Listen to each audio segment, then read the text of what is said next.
Yo, welcome to the No Limit Podcast, also known as the Zero Limitations Talk Show. You're here with Any Bull and, of course, the Sultan of SWAT, Colossus of Clout, No Limit Eddie. Any Bull, tell him what it is. Every week, we're coming out with a topical podcast. Every week, talk about different things. Could be serious, could be funny. This week, we're going to talk about nostalgic WWF. We're going to talk about what jobs we quit or hated. And what was the third one? I forget. Oh, final topic, do you feel like an adult? I should stop smoking before this podcast. But yeah, third topic is going to be if we feel like an adult, which I think we're both in agreement on how we feel.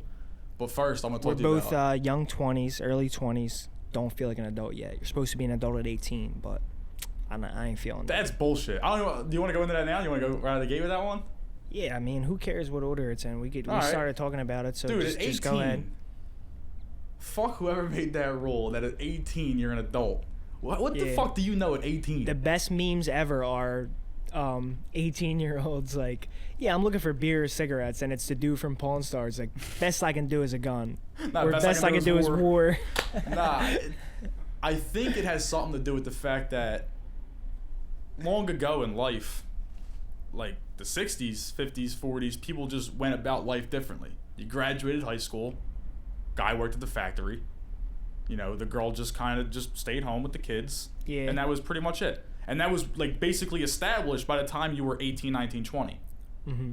And that was also the law, but you could also drink at 18 back in the 80s, 70s. And the military was much more of like a serious option for people. Like, people were just because like, all right, when I get to 18, I'm going to join the military. Because the job pool was smaller. So you went to the military, you maybe went to college, or you just worked in a factory where you were the fucking newspaper delivery guy, or you worked at the pizza shop. Like, the people had real jobs. Draft was a real thing. Like, you actually had no choice in whether you went to war or not. Even though he never went, like, he got a draft for Vietnam. Like, he got a draft notice. Yeah, my grandpa got drafted, went to like the camp, whatever, to get ready, and then he said I don't know if he's exaggerating a little bit, but his story is that the sergeant guy came up, put his arm between two people and said, if you're on the left side, you're going to Vietnam. If you're on the right side, you're staying here. And he was luckily on the right side. That's crazy. Think about how many people he sent off to die that day. Everybody on this side, you're going, half of you are going to be dead. That's pretty wild. But there was also people like my grandpop's age, the greatest generation. Yeah. They all just signed up for World War II. Yeah. The time was so different back then. They were like, there was really nothing else except our country. Mm-hmm. So let's just fight for our country. You know what I mean? And then we weren't even directly involved in World War II until a certain point. Yeah. Like, I don't feel like a full-fledged adult now. And at 18, I was nowhere near feeling like I was an adult. How should we define adult? Somebody who that's the thing. Provides for themselves, has responsibility of others, maybe? I guess you don't even have to have responsibility. No, you don't have to have responsibility of others. You can just provide completely for yourself.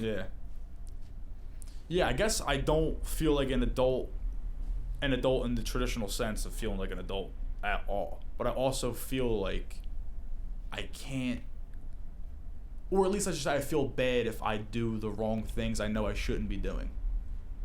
Like, if I feel like at this age I shouldn't be doing this, mm-hmm. You know, I still have, like, I feel bad about it. Yeah. Like, I feel like I'm too old to be doing this. Mm-hmm. You know what I mean? But what is that if I don't feel like an adult? I just blew your fucking mind. You just blew my mind right there. I got no response for you. Yeah, it's left me dumbfounded. It's a confusing thing to kind of put your finger on, because I really can't. Yeah, like, it's like, when do you start feeling like an adult, right? Yeah, my dad's an adult, and like, my dad goes to work for like 10 to 12 hours a day. But the dude plays video games. Like, he's got kids. Yeah, he's got a wife. He's got pets. Like, he's got a full home. I feel like it has to do with some of the habits that you have as a kid, in quotes, like, you don't grow out of as an adult. And it's not necessarily wrong that you didn't grow out of those habits. It's just something that you love doing. Well, there's also like your hobby. Stereotypical shit. Like, we're going to talk about wrestling. Like, it's seen as childish to enjoy wrestling. AEW Dynamite, you know, every Wednesday, 8 o'clock. I'm watching. I can't lie to you and say that I don't feel childish watching wrestling. But if I enjoy it, I just enjoy it. Yeah. I accept that it's childish, but it's just something I'm going to do because I like it. Mm-hmm. You know what I mean? By the way, that's a completely different topic, but like you should never feel childish watching wrestling, because what is it other than like a not a Broadway show, but like a play with action? It's acting. Yeah. It's acting. It's just it's historically bad acting, and it's cheesy. It's extravagant. It's basically it's like a Broadway show, but it's muscled, tanned, oiled up dudes with long hair wearing lime green tights and big boots. It's pretty fucking weird, and it's pretty childish. Mm-hmm. It's like it's one big gimmick. It's like a traveling circus. Yeah. But if you find that entertaining and you think it's fun, like that's just what it is. And that's what it's for. It's pure entertainment. But the stereotype. It's like it's for hillbillies. It's for people who are mentally disabled and children. If you're just a regular grown dude who goes to a job at the fucking high rise in the city, like, you shouldn't be fucking watching wrestling. Yeah. What the fuck is wrong with you? You know what I mean? But I agree. Like what you like. I caught somebody watching playing poker one time at the casino. I saw a dude to my left was watching the SmackDown highlights on his phone, and he was like 50. That's hilarious, because he was like, I need to see what happened, at least the highlights. Yeah, so I said something to him about it. I was like, you watch SmackDown? He was like, no, I don't really watch it. I just watch the highlights. Like, imagine that. But like he's just looking up SmackDown highlights. Don't even know the story. What happened was he's probably always watched wrestling, and even though as a grown adult he can't bring himself to sit through a 4-hour Raw, but he was like, I still love the WWE brand, and I fucking like wrestling, so I'll just watch the highlights. Yeah. So I still get it, but I consume it in a 4-minute time span, as opposed to a 4-hour thing. I was about to say something. I completely forget what it is. Yeah, but as far as like just feeling like an adult, like back to the main topic, like what do you think is going to be the thing that finally makes you feel like all right, I'm not a kid at all anymore? And personally, I don't ever want to feel like that. I don't know about you, but like I would rather somewhat feel like young for the rest of my life than just be like, I'm an adult now. I agree with that, because I think that's boring. I think becoming an adult, quote unquote, you're becoming boring. Mm-hmm. I go to work 9 to 5. I come home, I stop at Acme for dinner. I come home, I cook, and I watch Survivor, and then I'm asleep. But you have a responsible, respectful, non-dramatic life. Mm-hmm. You're an adult. I just think that's boring. I'd rather fuck around, make a podcast, make money here, make money there, get a job doing this. Yeah, and I feel like that's gonna end though. To each their own. But if you're not trying to do that, if you're not trying to just sell your personality these days, like why are you not? Like you've seen so many examples of people who literally are just themselves and get paid to be themselves, because everybody is a unique person, and if you can just prove your ability to not fall into like the traps and the tropes of like regular life, and you can continue to be yourself, the person that you were growing up the whole way, people will support you for that. Because no disrespect to my parents or anybody else's parents, but I would pretty much say that they all have a boring life, that I don't want to be a part of anything like that. Yeah. That doesn't seem enjoyable to me. I don't want to get into a point in my life where I'm literally just living to work. Yeah. I'm living 40 hours a week at work, and then the other half of my week I'm sleeping. And if you have obligations that you need to handle, then that requires you to like go get a job that maybe you don't like, but you need to do it for things you need to handle, then I'm all for that. Mm-hmm. Like if you reach a certain point in your life where you got other people to provide for, and it's like, I'm not really doing this because I love it, but because I have to, but you're doing it to help out other people, I 100% support that.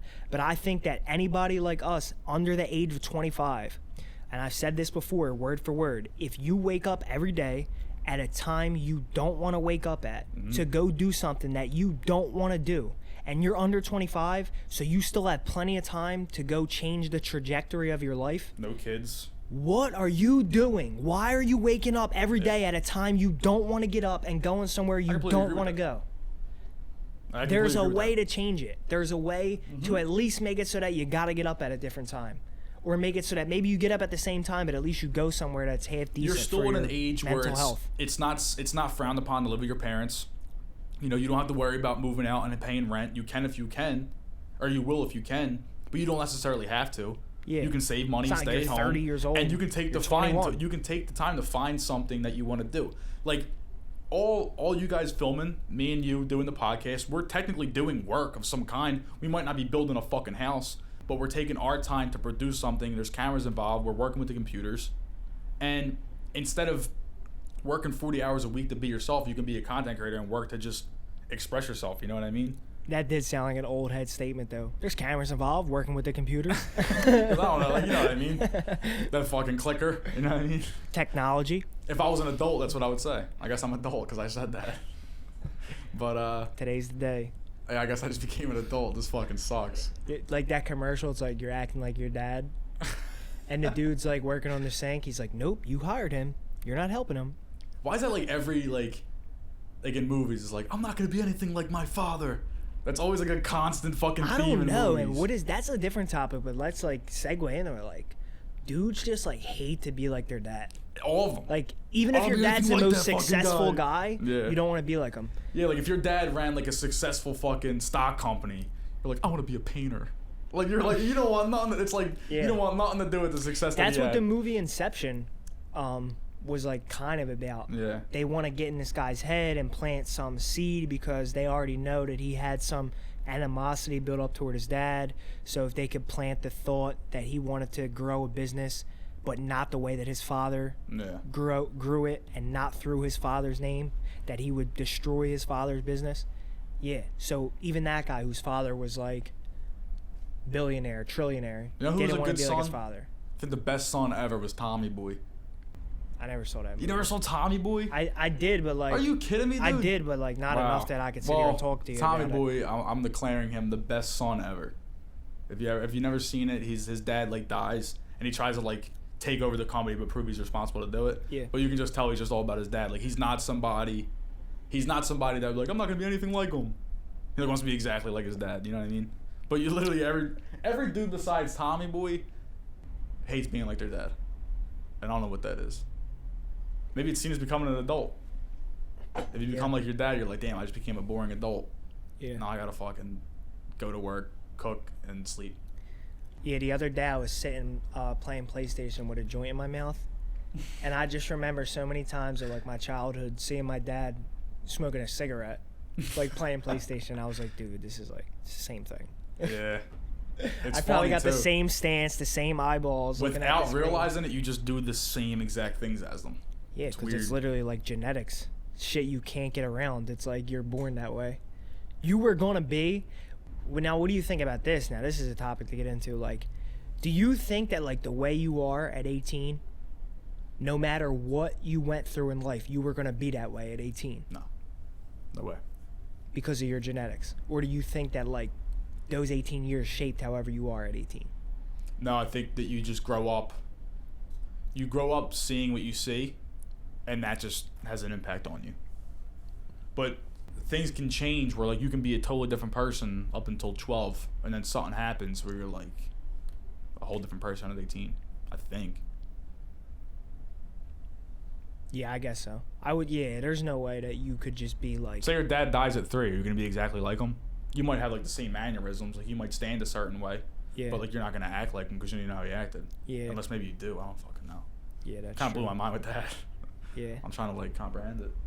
I don't know. I feel like it's a weird thing to think about because it might be even like two different like categories of like how you act or like how you are. It's like obviously the type of person you are in terms of like your character and like how good of a person you are, like if you're a stand-up guy or not. Like I feel like that's going to be shaped by the years of growing up. Sure, yeah.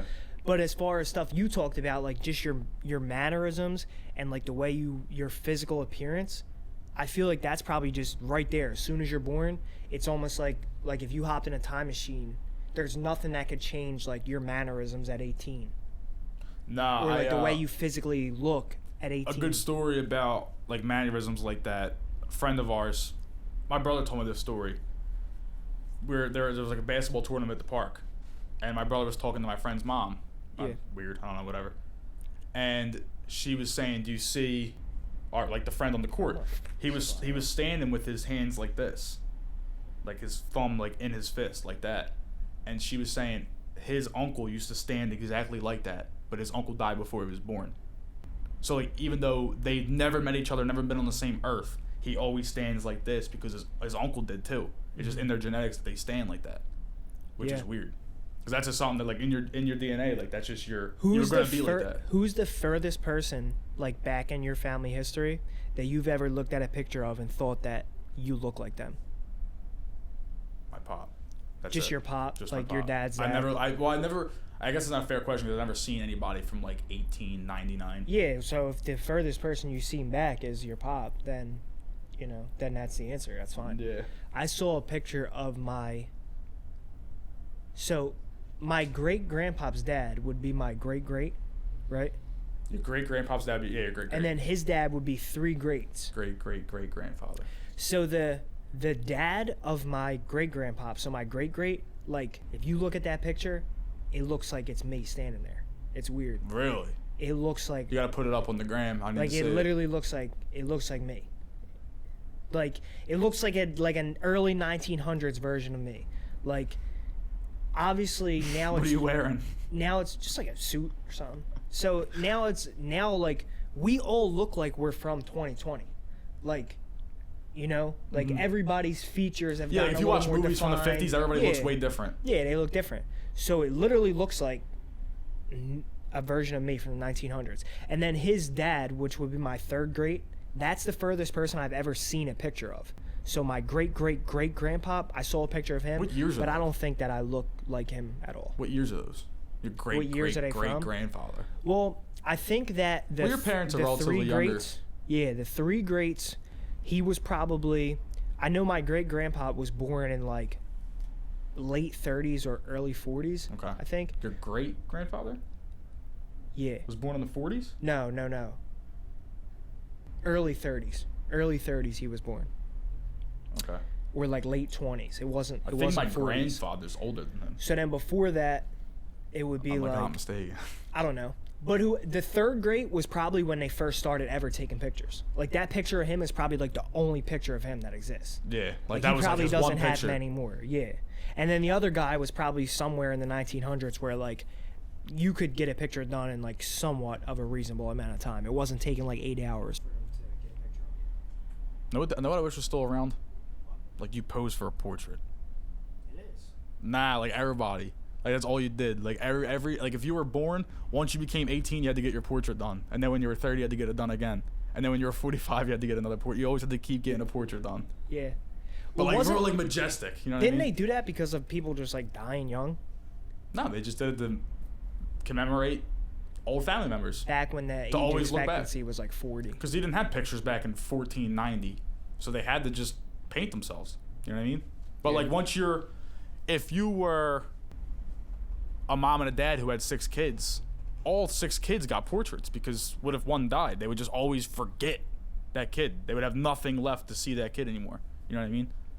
Like painted portraits is what you're talking about. Yeah, think about how many pictures your parents have at their house of you as a kid.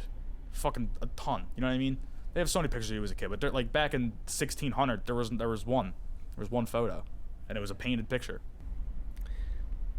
And now there's like, it's weird. Now it's gone to, our generation had pictures that were literally like taken and then framed, developed, and all That's that. cool. So we have like big books of photos. We have framed pictures, whether it was like someone in your family took it or you actually went to like a portrait place. That's what I thought you were talking about at first, like a place to get your family portrait taken, like a picture. Up on Ed? Yeah, let me see. We got a portrait right here. That's how we take pictures in 2020. Hold it right there. You hold it. Show the piece. It's nice. That's a nice picture. That was the day any ball was conceived and brought home. Any bull right here. Our son. So cute. Dirty. Gotta be clean. Chiefy in that, John. Yeah, you really gotta clean that. Next time you come over, I'm bringing alcohol. But yeah, I mean, going back to just being like, is this something an adult would do? Yeah, have a bowl and name it any bowl. Probably not. Probably not, but you know, it's all selective, and it goes by person basis. But no, I do not feel like an adult. Yeah, right now I don't, and I honestly don't know. And I feel like I've talked to people that are older than me that said like you kind of really don't ever fully feel like one. Kind of just, I don't know. But you're seen as one. And you know that you probably felt this way all growing up. That like when you would see people that were older than you, when you were 12 years old and you saw somebody who was 15, they seemed like they had their shit together. Oh. They were older than you. But then when you got to 15, it was not the same.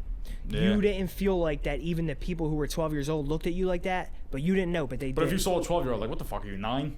You know what I mean? You always call like that kid like, what are you, 9 years old? What are you, 8 years old? But you were just that age 2 years ago. You know what I mean? Yeah. Kids like an 18-year-old when you were like 9, you were like, damn, that could be my fucking dad. You know what I mean? Like they felt so much older. Yeah. And that, when you were like that age and seeing somebody who was 20 years old, you thought they were just living their own life already.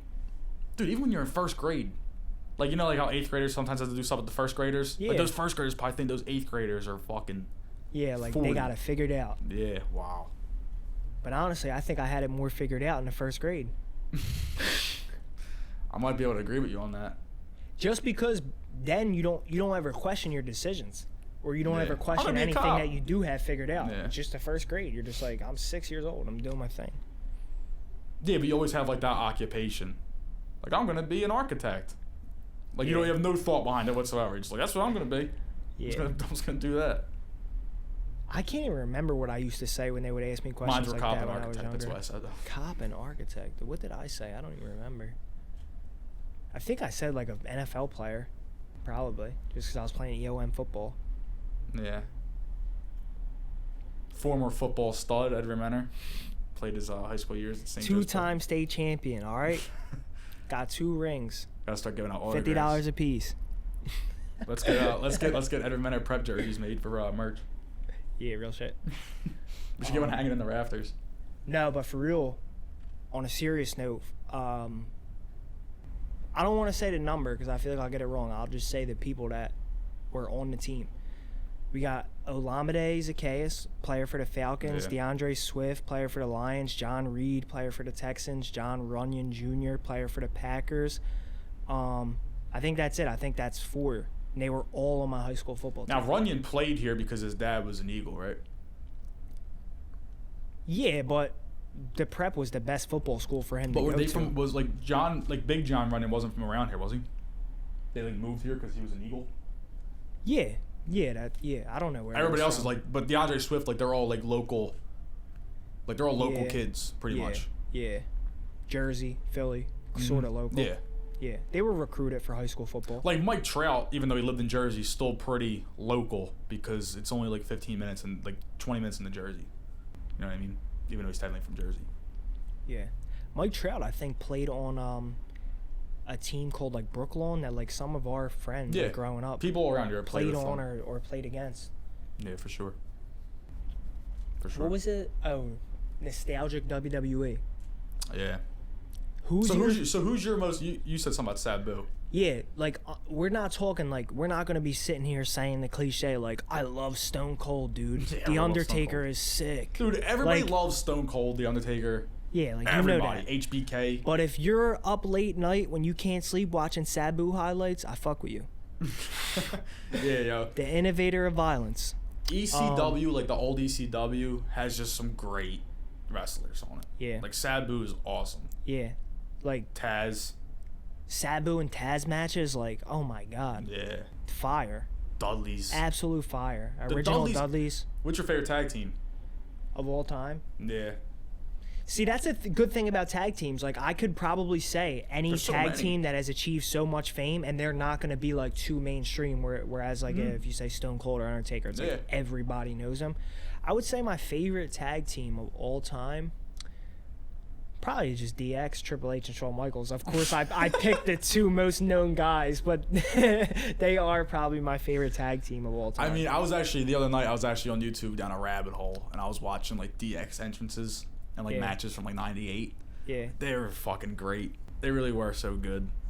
And just, like, for the time and the place, the Attitude Era, you had DX and, like, Stone Cold and those guys. Like, it was awesome. But here we go, talking about all the fucking top guys. Cliche guys. All right, let me bring you back to somebody unknown. Val Venus. Crucial character. Val Venus. Shout out to Val Venus's Titantron and his music. Where his music was just hello, ladies. And then it went into that, like, that jazz line. And every picture on the Titantron was like a screw going in the wood. I forgot about the hello, ladies. Hello, ladies. And then... Yeah, that was fucking great. That's a great gimmick. Say it again, yo. What? The intro. Hello, ladies. Hello, ladies. Do you hear this? Any bowl is available for voiceover. Do you hear this? Yeah, every woman in the tri-state just dried up after I said that. But yeah, Val Venus is a fucking great one. Who else has a good ace? Well, Rikishi was another one that had a great gimmick. Yeah. I like Rikishi and Scotty 2 Hotty. They were fun to watch. Yeah, the what's his name? The unknown guy. What was his name? Brian Christopher. No. He really got left out of that group. It was Scotty 2 Hotty, Rikishi. I know that the dude's name was Brian Christopher. Not maybe that wasn't his character name, but that's they had another one. They had another one that had like a fucking stupid name, like Scotty 2 Hotty, Rikishi, and there was like somebody else. I can't think of it right now. It's escaping me. Like Gangrel and the Brood. Right. Who was Gangrel with? Gangrel was with Viscera? Edge and Christian. Gangrel, the Brood was Edge and Christian, but who was Gangrel's tag partner? It was Viscera, right? Maybe. I don't even know. I thought it was just like they were like a 3-man. No, Edge and Christian and Gangrel were the Brood. Viscera as Big Daddy V was one of the most disgusting fat dudes I've ever seen. Yeah. Did he die? He did. Because of weight complications. I'm pretty sure. Big Daddy V. Dude, he had titties that were like flaps. Yeah, they were like big flappy jack pancakes. They were started out here and like went over here. How did he move around the ring at all? I don't know, dude. Dude, a fat dude around here would never move around like that ever. They wouldn't walk the fucking right at if you gave him $300. You know what I mean? They wouldn't do nothing. Yeah. But for some reason, Viscera was able to get in and out of a fucking ring, make an entrance. How did his heart not just explode when all those people screamed? I don't know. The job was probably keeping his cardio up a little bit. Dude, going back to episode 1 and this episode, this is 2 episodes that were hating on fat people. Pretty crazy. Yeah, always on a diet. You fat motherfuckers should try it, honestly. No limit. That's the fucking. No limit. No limit. Nobody at No Listen, Limit. You need to get in shape, hit me up. Nobody at the No Limit studio, I am proud to say, is fat, which is awesome. If there was a fat person here, that would make things extremely uncomfortable for everybody in the room. So I'm glad that you all are not gluttons. If there was a fat person here, they should be thankful, because there are people who were formerly overweight that are now not overweight who literally say themselves that they owe all of their weight loss to people making fun of them for being fat.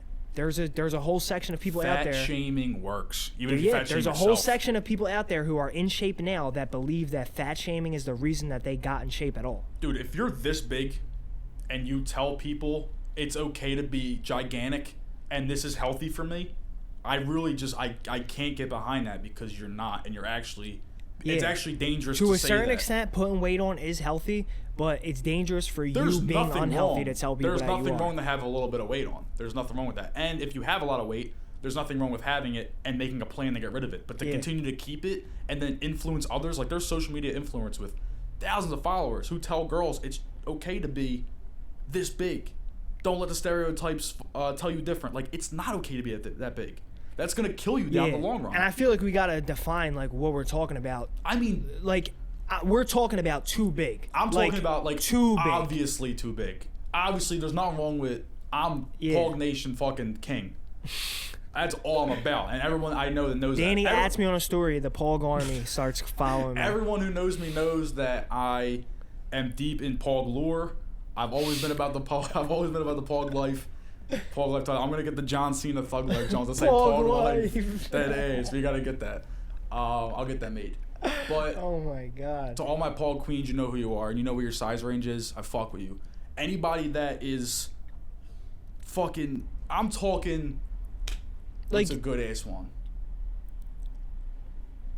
Rosie O'Donnell at her fattest. That is a gigantic person. That's a gigantic person, but there's social media influencers. I don't know the names off the top of my head, but there are people out there that are like that are telling girls, it's okay to be this fucking big. Don't worry about it. Don't let the fucking billboard that's a size 0 tell you different. No one's saying you gotta be a size 0, but you should not be 400 pounds as a woman, because you have no muscle either. So it's all just fat on your body. And more than just shame for somebody who's like completely out of shape, this is just like a promotion of exercise, because I exercise. Not every day. I exercise probably 75% of days, but I don't like diet for real. You know, I say always on a diet, whatever. I intermittent fast. I don't eat after like a certain time at night, and then I don't eat until usually like 1 or 2 p.m. And then my window of eating is like from like 2 p.m. or 1 p.m. to 8. And I'll eat whatever I want in those 7 hours. Like, no limit. I will eat 3 cheeseburgers. Like, I will eat whatever. I will eat a 2,000 calorie meal from Chick-fil-A. Like, I'm not worried about like what I'm putting in my body, mostly because of like doing the intermittent fasting, but also because as long as you exercise and you get your metabolism working right, you pretty much can eat whatever you want, as long as you're not like overdoing it, eating 8,000 calories a day. You can eat whatever food you want that tastes as good as you want it to taste to a certain extent, if you just exercise and try to keep yourself like somewhat healthy. Before I even get into that, I want to clarify my fat shaming comments, because like I never, growing up I was always fat, so I never really fat shamed anybody. I always fat shamed myself, and that worked to get me to lose weight. I was too fat. I was honest with myself, and I said, "You're too fat. You're disgusting. You're gonna kill yourself if you continue to do this 30 years from now." You know what I mean? Your life will be fucked. Same. So like, it's time to really quit. For me, it started with bad eating habits, like as a kid, like fast food and stuff. Everybody, like, usually, and then at a certain age, I decided when I had more say in my own diet that I wasn't gonna eat like that anymore. At some point, you have a chubby year or something. Like, growing up, kids always had a chubby year or a chubby phase, but I was always fat. You were always bigger growing up. I think you lost your weight before I did.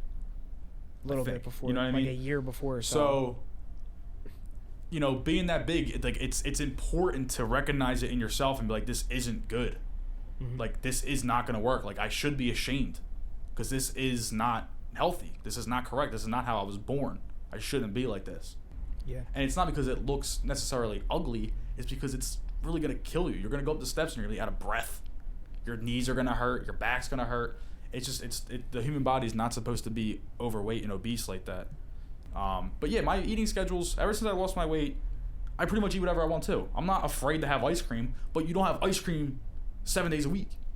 Like, you gotta moderate your shit. If I had ice cream tonight and I have ice cream the next night, I shouldn't have it the third night. You know what I mean? Or else if I continue to do that, you go down a slippery slope. And even going further than that, about what I just said, about how you can eat whatever you want as long as you work out to a certain extent. Throw an apple in there. Rich Piana. I don't know if anybody knows him, but great content creator. Rest in peace. He did pass away due to like complications caused by steroid use. That's like a different thing to get into, but he had a series where he was doing a series called Bigger by the Day, where he was getting bigger, muscular by the day, trying to put on muscle weight. And I kid you not, every night he ate a tub of Ben & Jerry's every night.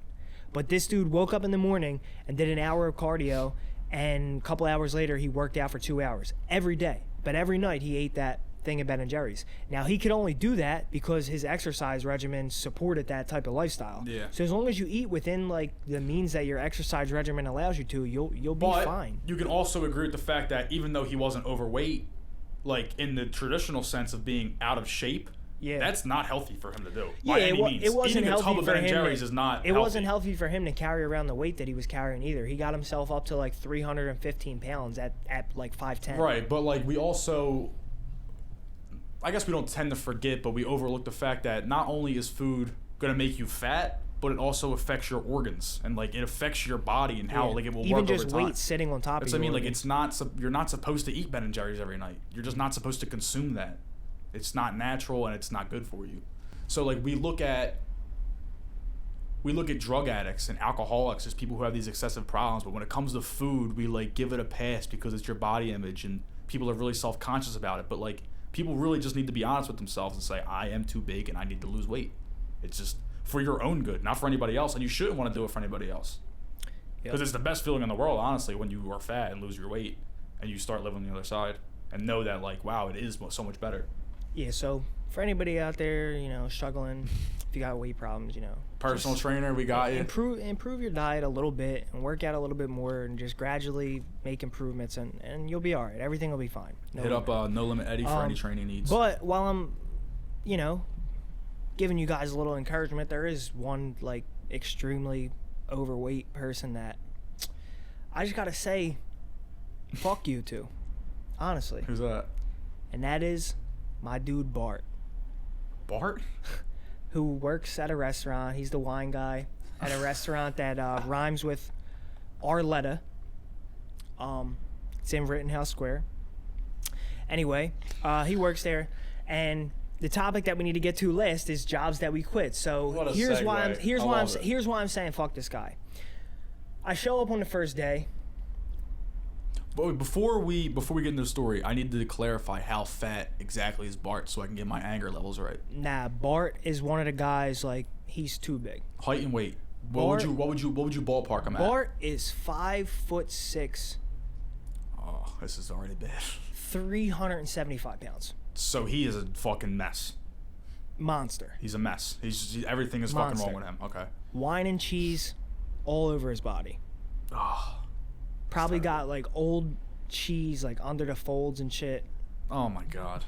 That he pulls out to try to impress. He's fat bastard. He's fat bastard. Basically. So that's why. So I'm gonna picture fat bastard when you tell the story. So, this guy. So I got a job in a restaurant. This was like, I don't know, years ago. I don't remember what age I was. First day I show up. I had only worked at a restaurant ever one time. That didn't go too well either, so I was kind of skeptical, and I was like, well, if I don't like this one, then I kind of know that I just am not cut out for the restaurant world. In hindsight, I think the problem with the first restaurant was that everybody in there was doing coke, so obviously they could do a lot more work a lot faster than I could. Yeah, so you were in slow so motion. I always seemed lazy, yeah. And that was the problem with the first one. But the second one, and I didn't know that everybody was doing coke until like years later. I realized like what doing coke looks like. Are they doing coke because the job expectation is so crazy?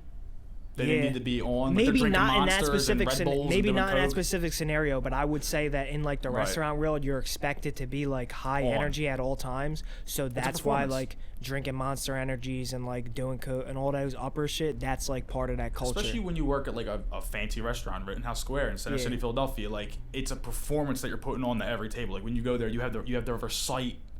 Like a certain verbiage and be enthusiastic. And if you work at like a bar, you're almost like expected to drink. Yeah. I was like, my first ever job at a restaurant, I was like 18, and I did drink, but after work every night at 2 o'clock, I wasn't trying to sit there with them and have drinks till 4. But then you're seen as the weirdo. Yeah, I was just trying to go home, but then you're seen as the dude who like don't want to hang out with everybody. Yeah. So back to the story, my second job at a restaurant, I show up the first day, I'm standing there, they're doing like a little like team meeting beforehand, just saying, this is what we're going to do, these are our specials, whatever. And I had never worked at a restaurant at like this quality before, but I was just like bussing. So I just had to like pour water for people and like pick up plates and stuff. So I catch this dude who's standing with the managers, who I don't know whether he's a manager or not, but he's standing by them and like leaning over a table with like 2 man titties just like sitting right there in my face. And I catch him just grilling me, just like staring me down.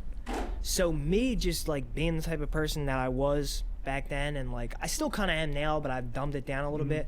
Like I'm not gonna just like act like I don't see you staring at me. I'm just gonna stare back at you. So I looked this dude directly in his eyes and did not pay attention to anything the other manager was saying about his whole speech. Me and him just had a stare down for like a minute straight. Were you blinking? Nope. Were you waiting for him to blink? And then whatever, like I'm not gonna like lie and say, oh, he looked away. Like I don't know who looked away or whatever. That's what happened. And I knew from that second that he had a problem with me before he ever spoke to me. And maybe other people experience this. Like sometimes people just don't like you for whatever reason. Like this guy never said a word 100%. To me. Like, and I knew that we had a problem. Yeah. And I don't know what it was. So I go through the first work day, whatever. It's all good. Like, the actual manager was like, all right, we'll see you tomorrow. Like, come back. I come back the next day, doing the same thing, just pouring water, like, taking plates, doing my thing. Staying in the background, because they told you, like, if you're not out there working, just, like, stay in the back. So the guy comes up to me in the middle of the floor, like, in front of all the customers. Now, he doesn't yell it or anything. He whispers to me, but he does come up to me in the middle of, like, the shift. And he goes, for you, I see a lot of standing around. So I was already thrown off because I knew from day one that this dude was eventually going to have a problem. So I knew this was coming. He was establishing it right there. So he came up, said that to me, and I said, okay, like when? Like tell me when you saw me. And he goes, well, yesterday. And I said, so you're telling me today about something that happened yesterday. And you came up with all this energy about I'm standing around, but you can't tell me one time that I was standing around today. You're telling me, well, yesterday. It's the best you got for me. And his response was, and I quote, why don't you just be quiet and do what I say? So I laughed in the guy. Fuck that. So I laughed in the guy's face and said, you're burnt. and just took the uniform off right there in front of him. Because first of all, if you didn't want me to make an unprofessional scene, then you shouldn't have yourself made an unprofessional scene by coming up to me like in front of the people sitting there eating. You could have said something to me in the back. But you obviously wanted to make it seem like, oh, you're asserting your dominance. You also could have went about it a different way. You could have pulled you aside and been like, yo, yesterday I noticed you were standing around. Like, we kind of don't do that here. Like, when you're not, you know definitely. what I mean? Yeah. So after that, I just left. Because this isn't your third month. This is your first and second day. Yeah, it's literally the second day. Yeah. And he said, "Why don't you just be quiet and do what I say?" And I was like, "Dude, that just ain't flying." Like, nah. You already know right there. That's if we were outside, it's instant beef. But for right now, I'll just take the uniform off and leave. You'll get a pass. Yeah. Yeah, but like, just like people like that in general just suck. It's like, dude, I get it. I understand. Like, you're an obese waste, but like, you don't gotta be mad at me for being fucking young and cute.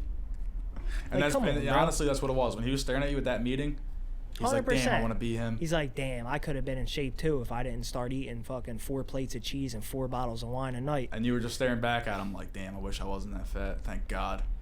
Yeah. I hear that. Actually, honestly, like, that's a dude. I don't hold a grudge against him, but I don't want anything good for that guy. I don't. Do you want anything bad for him, or you just I don't want anything bad for him, but I don't want nothing. You don't good want him for to hit the lottery. Nah, I don't want him to hit the lottery. I don't even want him to fucking hit on roulette. Gotcha. I don't want anything good for him, for real. That dude's a piece of shit. Your story's actually pretty more respectable than mine. Mine's is a little like, this is totally my fault. Yeah, but you played the bad guy. I had to quit. Not really quit, but I got a job. This is actually my first post-COVID job. So I got this job in August, and I quit after 2 weeks. So what happened was I was working at a pretty renowned brewery in the city of Philadelphia. I won't say which one. It rhymes with lards. Yeah, I haven't rhymes with lards. And the people there were pretty cool. That was another place where it was like, after your shift, like, everybody goes and has shift beers, and like I didn't partake. So I was already kind of like the outside. He's like, oh, he just shows up for work and that's it. He's not our friend. So everybody was really cool though. One weekend, I should say, on a Sunday, it happened to be week 1 of the NFL season, and the Eagles had lost to the Washington football team. At that point, probably around halftime. Hold on. Moment of silence for the Eagles losing to the Washington football team. And the fact that I watched the whole game from start to finish, it really salted the wound. Now, if you remember last year, week 1 Washington football team, we fucking routed them. So it was pretty embarrassing to watch. I don't care what the score was. It was 17-0 at halftime. If you told me that Ron Rivera was going to get a cancer treatment in the locker room in front of all the players, it could have been 31-0. I would have bet the Redskins money line. Like, you're not gonna watch a guy get a cancer treatment and then lose. Yeah, no, for sure. Shout out to Ron Rivera for just beating cancer. Congrats, Ron. Glad you're in good health. No limit. Yeah, so it was week 1 of the NFL season. It was a Sunday, and since the game wasn't going according to plan, drinking got out of hand. I'm at the bar. I'm slamming shots. Next thing I know, I'm out. It's 1:30 in the morning, 2 in the morning, and I've been drinking all day long. Now, I don't remember what time I got home, but over the course of the night, my phone had died. I was on my phone, and then I was no longer on my phone, and it was dead. I had worked the next morning at 7 in the morning on Monday, so I'm out till 2 in the morning, Monday morning. I go home, I wake up, I turn my phone on, plug it in the charger. It says 10:30. It's like, wow, I was supposed to be at work like 4 hours ago. So email, the guy was like, oh, you were a no-show. Everything okay? And I emailed him back. I was like, yeah, I told him what happened. He didn't answer me back until 4:30 a.m. the next day. So I was like, in the email I sent him back, I was like, do you guys want me to come in tomorrow? And he answered me back at 4:30 in the morning the next day and said, yeah, come in for your shift at 8. I was asleep. Yeah. So I woke up at like 10 o'clock the next day and was like, oh, I was supposed to be here 2 hours ago. I'm not going back. I was like, that's done. Plus the job was shitty. I would like lift like hundreds of cases of beer a day. I just felt bad because everybody I worked with were cool. And I know the fact that I wasn't there on that Monday and I wasn't there on that Tuesday, all those dudes who worked there had to do way more work and work way harder because I wasn't there. So that's pretty jerked off. But I was not going back after fucking not showing up for one shift. And then he said, yeah, come in for 8 o'clock. And then I like missed that one. How do you say that? Yeah. At the first job I ever had, how I ended up leaving at a restaurant was sort of like that, because I already told them from the beginning that I was working this summer, because it was when I was still in college. I said, I can work for you from May till August, whatever, the next day when I had to go back to school, because it was far to travel there. So I didn't want to do that with going to school and everything. So they already knew that I was done, like, coming around August time. So it was like late July, and the lady who was like sort of the boss, and like her husband was like more the boss, and like every once in a while she would kind of like tell you what to do. Yeah. She made the schedule, which wasn't normal. Like, she wasn't normally the person like making the schedule. And then she sent the schedule out, and I never looked at it. So like, say she sent it out on a Thursday. Mm-hmm. Let's say she sent it out on a Monday. I never looked at the schedule, right? Later on the same day, she texted me and said, hey, I changed your schedule. You're working Saturday and Sunday now. If somebody told you that, what day you were going to work? Saturday. Right. And Sunday, right? Yeah. So I'm just saying Saturday because that's the first day. So let's just clear it up. Somebody texts you, I changed your schedule. You're working Saturday and Sunday now. What's the first day of the week that you're going to work? Saturday. Yeah. So on Thursday, I'm sitting in my car, like, just like chilling, doing something. And I get a text, hey, you're a no-call, no-show today. And I said, hell, you told me I'm working Saturday and Sunday. And she said, what time, do you remember what time you got that text? Like on Thursday? Yeah. Like what time you're supposed to be in, and then what time they texted you? I think I was supposed to be in like 4, and they texted me at like 8:30 at night. Okay, so that's pretty late. Yeah, like, hey, you were a no-call, no... Well, they let the hours go by to see if I really wasn't showing up. But you know?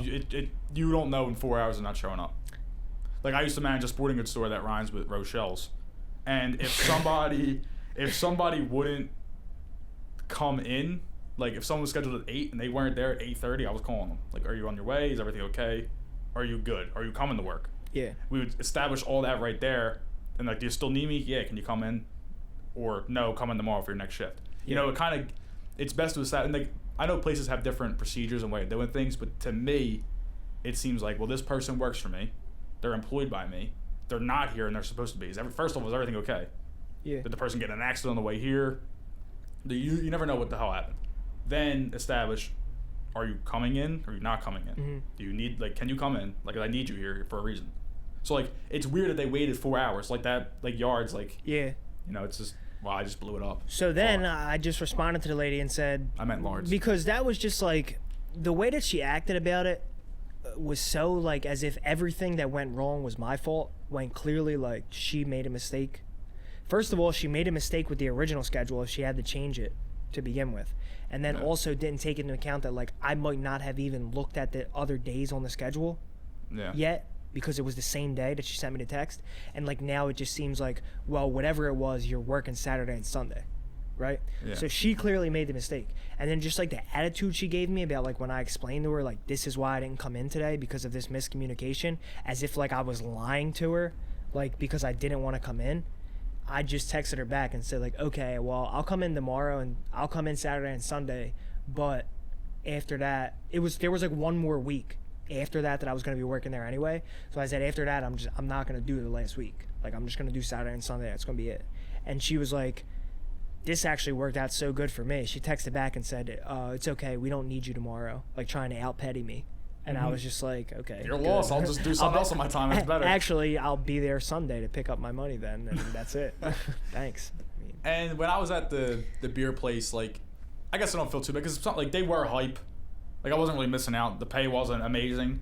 Yeah. Like, the one day, like, I was on my phone, and, like, some guy I was just working with, he wasn't even, like, my boss. Mm-hmm. Was like, you know, we're not supposed to be on there, right? I know you're looking at the schedule, but, like, you're not supposed to be on that.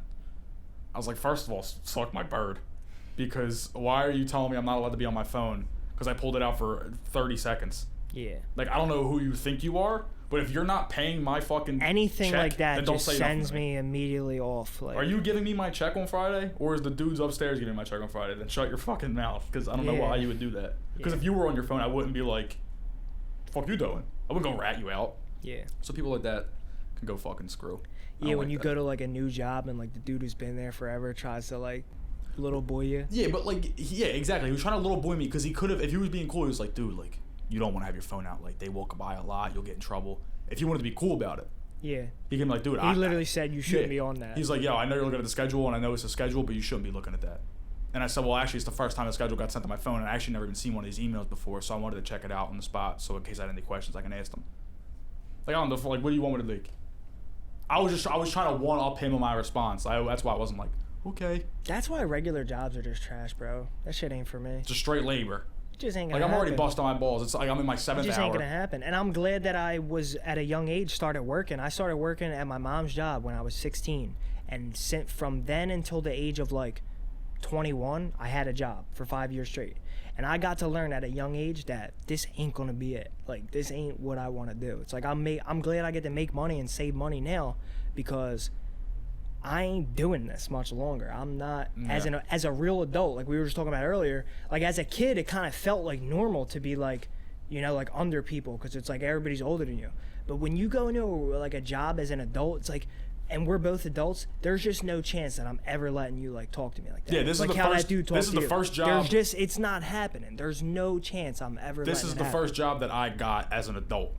Now we're calling ourselves adults. Earlier we were like, I don't think I'm an adult, but this is the first job I got as an adult. You know, when I started working at the sporting goods store, I was hired right out of high school. So like when my boss told me to do something, and he was a little bit cocky with me, I was like, all right, well that's my boss.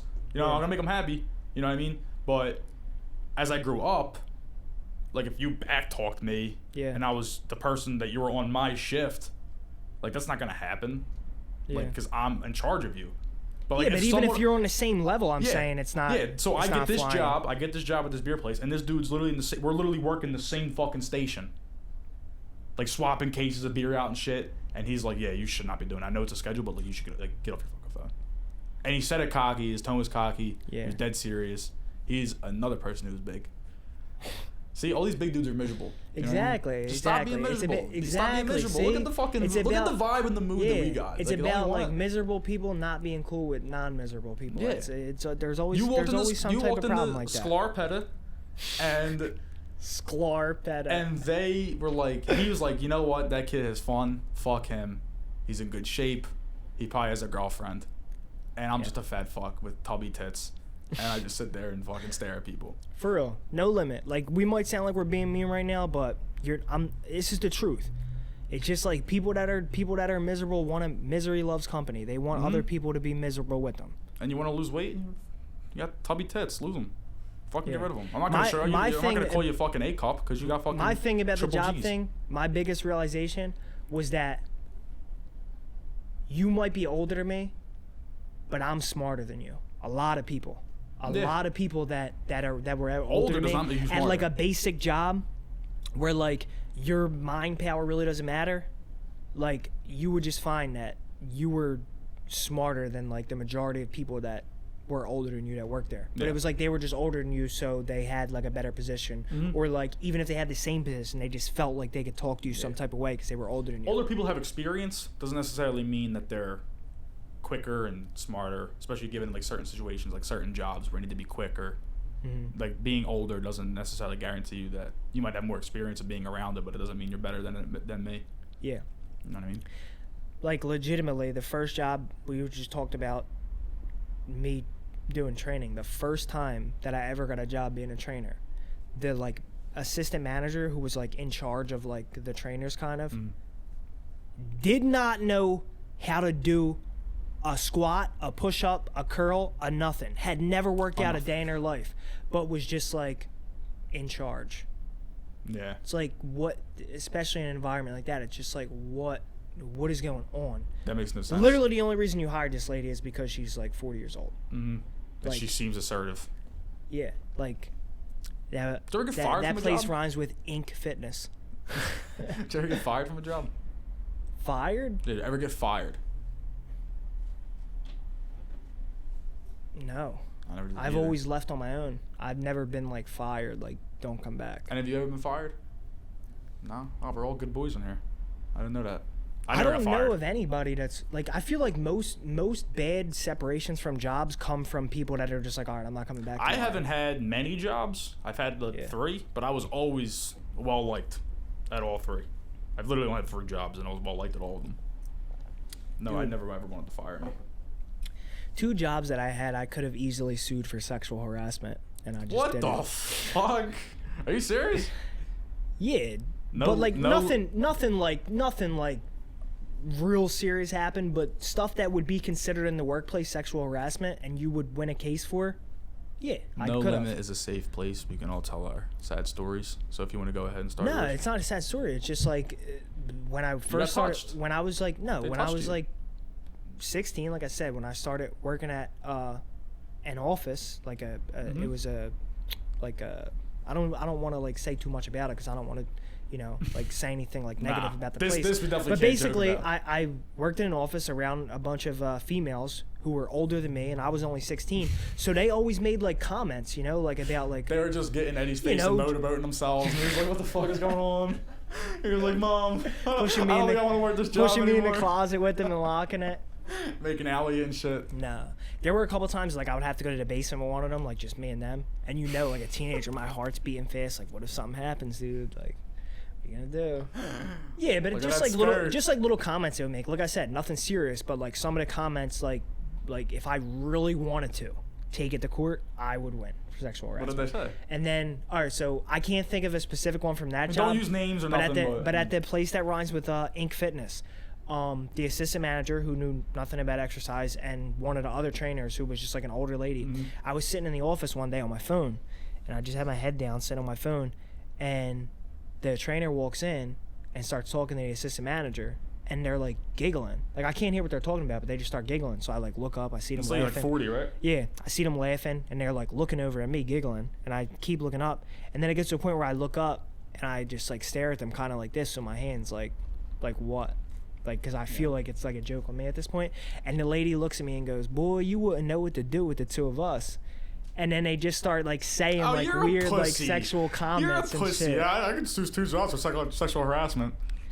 Dog, you gotta go along with it. How many times have I explained from the beginning of this story that it wasn't anything serious, but if I took it to court, if I really wanted to, I would win the case. The judge would look at you and be like, "Man the fuck out," and throw him on the table. And then he would be fired for not being professional as a judge. I mean, if he did that, that's exactly what would happen. If you want to have like a judge like my cousin Vinny judge, then go ahead. He would look into the rule book because he probably has no clue about any experience like this. He would look directly to the rule book for the ruling and be like, okay, they made an inappropriate comment. You were more than half their age. You receive a settlement of this. But you realize that if you were coming to me with this story as a 23-year-old woman, and this was about 2 40-year-old dudes, that you would have a case and everybody would feel bad for it. But since you're a guy, no one's ever gonna feel sympathy because 2 ladies were like, "Oh, yeah." Everybody would react the same exact way that you did. But yeah, but if it was 2 dudes that said it to a girl, they would have been creeps and they could have got actually. That probably would have went to court. If it was 2 dudes that said it to a girl, right? But honestly, if either situation went to court, once it's presented in court, there's no gender. It's just whatever the rules are. Sure, if you want to be technical about it. Yeah, but you weren't. It's just whatever the rules are. Yeah, I wasn't literally, but I'm saying I could have won. Literally cases. You were. Like literally, that's sexual harassment at the workplace. Sort of. Like that's like what it is. You can't do that at work. You're not supposed to. But since it's fucking, they know it. We're ladies. He's a fucking dude. What's your other story? What other story? Then you said you had 2? No, I said at my original job there was just like comments made and stuff. Like the first one I ever had, like there was comments made and stuff, but nothing ever too serious. But again, like I said, if it was brought to court and I said the comments and all, like I would win. But like you said, I might not win just because, you know. What did you say when they said that? To them? I just kind of like looked at them, like gave them like a look, like, yeah, I really wouldn't, because you're disgusting. I wouldn't know what to do. Probably run away. On that note, I'm just gonna run away. All right, but for real, we're out of here. This wraps up episode 3. We'll be back next week, episode 4, 3 fresh topics for ya. Peace.